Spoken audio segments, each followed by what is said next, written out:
সি নিশ্চিত আছিল এইবাৰ ডাক্তৰ হ'ব। প্ৰবল আত্মবিশ্বাসেৰে এইবাৰ অৱতীৰ্ণ হৈছিল নীট পৰীক্ষাত। প্ৰশ্নকাকত ফাদিলে হৰি নিলে স্বপ্ন। দেশজুৰি চলি থকা নীট ইউজি বিতৰ্কই এইবাৰ কাঢ়ি নিলে এজন উদীয়মান প্ৰতিভাক। উত্তৰ প্ৰদেশৰ লখিমপুৰ খেৰীত সংঘটিত হৈছে এক হিয়া ভগা ঘটনা।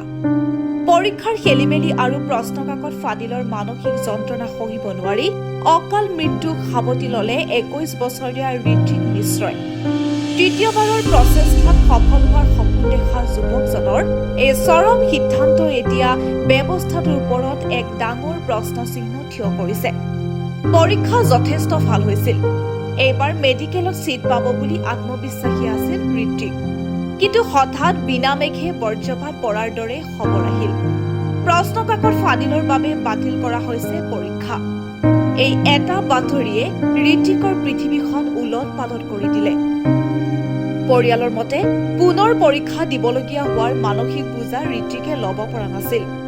বুধবাৰে নিশা নিজ গৃহতে চিপ লৈ চৰম পন্থা বাছি লয় যুৱকজনে। তাৰ পিছতেই প্ৰশ্ন উত্থাপন হৈছে, এয়া মেধাৰ অপমৃত্যু নে ব্যৱস্থাৰ বিফলতা?